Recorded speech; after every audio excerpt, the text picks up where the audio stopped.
Now, it goes without saying that surviving bowel cancer is a life-changing experience. Not least is the need for many people to have a stoma. Yeah, now you think it's hardly a laughing matter, but our next guest is trying to prove that it can be. Sarah Mills has turned her experience into a comedy routine that's become a huge hit on TikTok. Have a look. There once was a ship that put to sea, and the name of the ship was the Billy O.T. The winds blew harder about it, down below my bully boys blow. Soon may the weather... It's become so popular that Sarah's now off to tell her story in its glorious, gory detail at the Edinburgh Festival. I'm delighted to say that she's here with us now. Hello, Sarah. Hi. Hello. Hello, good to have you with us. Okay, let's plunge straight in there. Not the most obvious subject for comedy. No, we think it's probably the first comedy show about bowel cancer. Wow. But yeah, I mean, I couldn't help myself as I was going through treatment. The jokes sort of started to write themselves because it is, you have to laugh through these things when they happen to you, I think. So we just found fun in it. Did it help get you through the treatment?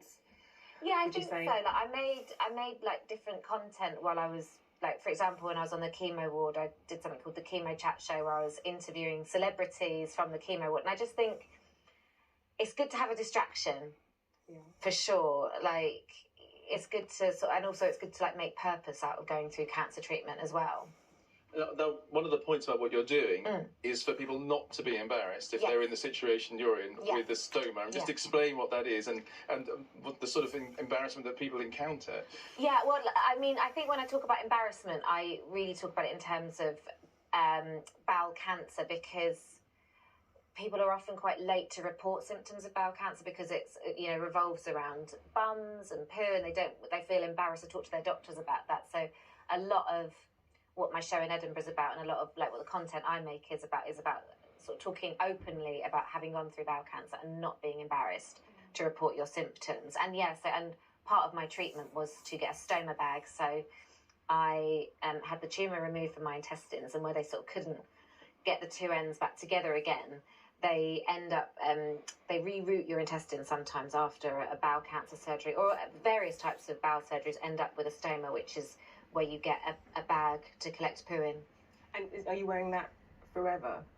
I'm not sure. They've been trying to reverse it for a while, but we don't know. It's just something. Wow, Sarah, there's so much I don't know. And honestly, if you are trying to raise awareness, you are doing that. And sadly, we had Deborah James, sadly passed away from bowel cancer. But the work that she's doing, I mean, has that inspired you? And we're already having that conversation anyway because of her legacy. Is that inspired you, and just make sure you just continue that, or you play your own part in that world? Oh, I think a bit of both, to be honest. Yeah, I do think that she led the way in talking about, in just breaking down that stigma and being like, we can't be embarrassed about this because embarrassment kills. Because if you leave bowel cancer to its latest stages, it's so much harder to treat, it's so much harder to survive. So she was saying, just report your symptoms as soon as you physically can.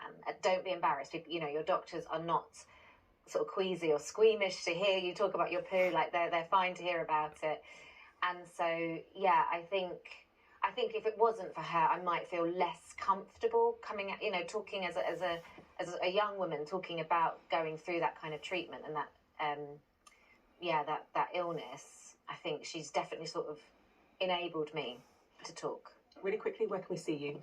I am at the Pleasance Courtyard every day during Edinburgh Fringe, 2:05 p.m, doing my show Badass. Well, all the best with that, and thank you very much for coming in, Sarah Mills. Thank you. Talking to us. Thank you.